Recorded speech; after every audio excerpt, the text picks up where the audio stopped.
మన అందరి జీవితాల్లో ప్రయాణం ఒక భాగం. కానీ ఆ ప్రయాణ ఖర్చు చాలామందికి, ముఖ్యంగా అక్కచెల్లెళ్లకు ఒక పెద్ద భారం. ఇప్పుడు ఆ భారాన్ని తగ్గించేందుకు ఆంధ్రప్రదేశ్ ప్రభుత్వం ఒక చారిత్రాత్మక అడుగు వేసింది. ఆగస్టు 15 స్వాతంత్ర దినోత్సవం నుండి రాష్ట్రంలోని మహిళలు మరియు ట్రాన్స్జెండర్లకు ఆర్టీసీ బస్సులో ఉచిత ప్రయాణం అందించనుంది. ఇది వినడానికి చాలా బాగుంది కదా, కానీ ఈ పథకం వెనుక ఉన్న లెక్కలేంటి? ఇది నిజంగా మహిళల జీవితాల్లో మార్పు తెస్తుందా, లేక ప్రభుత్వ ఖజానాకు ఆర్టీసీకి పెద్ద భారంగా మారుతుందా? పక్క రాష్ట్రాల్లో ఇలాంటి పథకాల అనుభవాలేంటి? ఆటో అన్నల పరిస్థితి ఏంటి? ఈరోజు మనం ఈ పథకాన్ని అన్ని కోణాల్లో అంకెలతో సహా లోతుగా విశ్లేషిద్దాం. చివరి వరకు చూడండి, ఎందుకంటే ఇది మన అందరినీ ప్రభావితం చేసే అంశం. ముందుగా మన రాష్ట్రంలో అమలు కాబోతున్న ఈ పథకం యొక్క పూర్తి వివరాలను స్పష్టంగా తెలుసుకుందాం. ఆంధ్రప్రదేశ్లో నివసించే మహిళలు మరియు ట్రాన్స్జెండర్ వ్యక్తులు అందరూ ఈ పథకానికి అర్హులు. ప్రయాణం చేసేటప్పుడు వాళ్ళ దగ్గర ఆధార్ కార్డ్, ఓటర్ ఐడి లేదా రేషన్ కార్డు వంటి ఏదైనా ప్రభుత్వ గుర్తింపు కార్డు ఉంటే చాలు. ఇది అన్ని బస్సుల్లో కాదు, Palle Velugu, ultra Palle Velugu, city ordinary, express మరియు మెట్రో ఎక్స్ప్రెస్ బస్సుల్లో ఉచితంగా ప్రయాణించవచ్చు.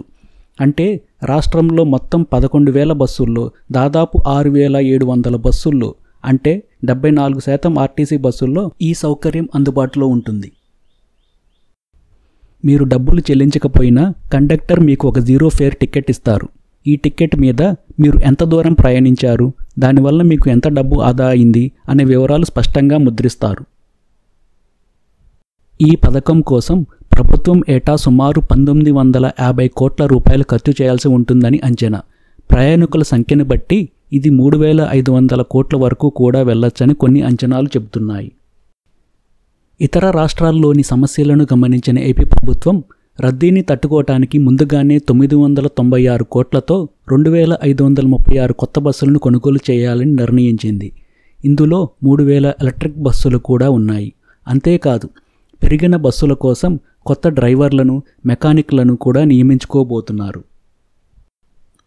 ఆంధ్రప్రదేశ్లో ఈ పథకం కొత్తేమీ కాదు. మనకంటే ముందే కొన్ని రాష్ట్రాలు దీనిని అమలు చేశాయి. వాటి అనుభవాలు మనకు విలువైన పాఠాలు నేర్పుతాయి. కర్ణాటకలో శక్తి స్కీమ్ జూన్ 2023లో ప్రారంభమైన ఈ పథకం వల్ల మహిళల ప్రయాణాలు విపరీతంగా పెరిగాయి. కానీ దీనివల్ల ప్రభుత్వానికి మొదటి 2 ఏళ్లలో ఏకంగా 8,481 కోట్ల రూపాయల భారం పడింది. ఆర్టీసీకి ప్రభుత్వం డబ్బులు సరిగ్గా చెల్లించకపోవడంతో ఆ సంస్థలకు 1,694 కోట్ల రూపాయల బకాయిలు పేరుకుపోయాయి. దీంతో నష్టాల్లో ఉన్న ఆర్టీసీ మగ ప్రయాణికులపై టికెట్ ధరలు 20% పెంచాలని ప్రతిపాదించింది. మరోవైపు ఆటో, క్యాబ్ డ్రైవర్ల వ్యాపారంలో 20-30% వరకు పడిపోయాయి. ఢిల్లీలో పింక్ టికెట్ నుండి సహేలీ కార్డ్ 2019లో మొదలైన ఈ పథకం వల్ల మహిళలు తమ నెలసరి ఆదాయంలో 8% వరకు ఆదా చేసుకోగలిగారని, వారి ఉద్యోగ అవకాశాలు రెట్టింపయ్యాయని WRI ఇండియా అధ్యయనంలో తేలింది. అయితే బయటి రాష్ట్రాల వారు కూడా దీన్ని వాడుకుంటున్నారని, అవినీతి జరుగుతోందని ఆరోపణలు రావటంతో ఇప్పుడు కేవలం ఢిల్లీ వాసులకే Aadhaar linked Saheli smart card ఇస్తున్నారు. ఇది మనకు ఒక ముఖ్యమైన పాఠం. తెలంగాణలో మహాలక్ష్మి పథకం డిసెంబర్ 2023లో ప్రారంభమైన ఈ పథకం కింద కేవలం 18 నెలల్లోనే దాదాపు 200 కోట్ల ఉచిత ప్రయాణాలు నమోదయ్యాయి. మహిళల రోజువారీ ప్రయాణాలు 14 లక్షల నుండి 30 లక్షలకు పెరిగాయి. దీనివలన మహిళలకు మొత్తం 6,671 కోట్ల రూపాయలు ఆదా అయ్యాయని అంచనా. చూశారుగా, ఈ పథకానికి 2 కోణాలున్నాయి. ఒకటి మహిళా సాధికారత అనే వెలుగు అయితే, మరొకటి ఆర్థిక భారం మరియు ఇతర సవాళ్లు అనే నీడ. డబ్బు ఆదా అవడం ఒక ఎత్తైతే, ఈ పథకం మహిళలకు ఇస్తున్న స్వేచ్ఛ, ధైర్యం మరో ఎత్తు. ఇది కేవలం ఉచిత ప్రయాణం కాదు, స్వేచ్ఛకు టికెట్. ఢిల్లీలో ఈ పథకం వల్ల మహిళలకు అందుబాటులో ఉన్న ఉద్యోగ అవకాశాలు 18 నుండి 33%కి పెరిగాయి. అంటే దాదాపు రెట్టింపు అయ్యాయి. కర్ణాటకలోని బెంగళూరులో మహిళా ఉద్యోగుల సంఖ్య 23%కి పెరిగింది. ఢిల్లీలో మహిళలు నెలకు 500 నుండి 2,300 రూపాయల వరకు ఆదా చేస్తున్నారు. తమిళనాడులో 66% మంది మహిళలు నెలకు 400 పైగా ఆదా చేస్తున్నారు. ఈ డబ్బును పిల్లల చదువులకు, ఇంటి ఖర్చులకు వాడుతున్నారు. ఇంతకు ముందు ఎక్కడికి వెళ్లాలన్నా కుటుంబ సభ్యులపై ఆధారపడే మహిళలు ఇప్పుడు తమంతట తామే ధైర్యంగా బయటకు వెళ్ళగలుగుతున్నారు. ఇది వారిలో ఆత్మవిశ్వాసాన్ని నింపుతుంది. అయితే ఈ వెలుగు వెనుక కొన్ని తీవ్రమైన సవాళ్లు కూడా ఉన్నాయి. ఏపీలో ఏటా 1950 కోట్ల రూపాయల ఖర్చుతో పోలిస్తే కర్ణాటకలో ఇది 4000 కోట్లు, తెలంగాణలో 3000 కోట్లుగా ఉంది. ఇది రాష్ట్ర బడ్జెట్పై పెద్ద భారమే.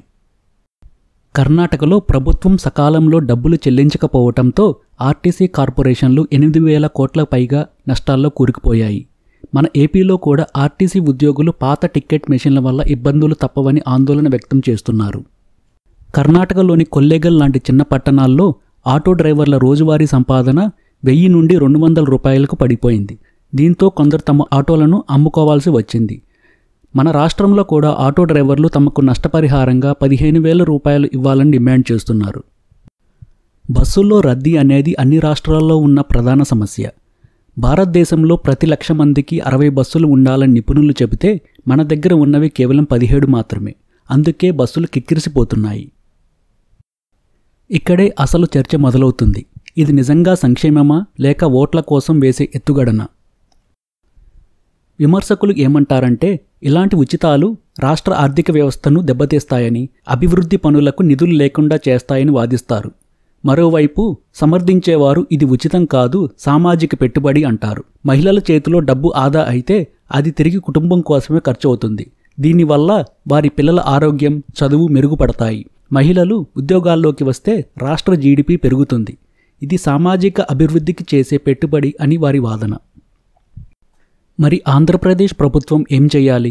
ఇతర రాష్ట్రాల అనుభవాల నుండి పాఠాలు నేర్చుకొని ఈ పథకాన్ని విజయవంతం చేయాలంటే కొన్ని కీలక చర్యలు తప్పనిసరి. కర్ణాటకలో లాగా 1694 కోట్ల బకాయిలు పెరిగిపోకుండా ఆర్టీసీకి ప్రతి నెల ఖచ్చితంగా నిధులు విడుదల చేయాలి. రద్దీని తట్టుకోవటానికి ప్రభుత్వం ఇప్పటికే ప్రకటించిన 2500 కొత్త బస్సులను త్వరగా రోడ్లపైకి తీసుకురావాలి. బస్సుల సంఖ్యను పెంచుతూనే పోవాలి. బస్సుల్లో మహిళల భద్రతకు సీసీటీవీ కెమెరాలు, పానిక్ బటన్లు ఏర్పాటు చేయాలి.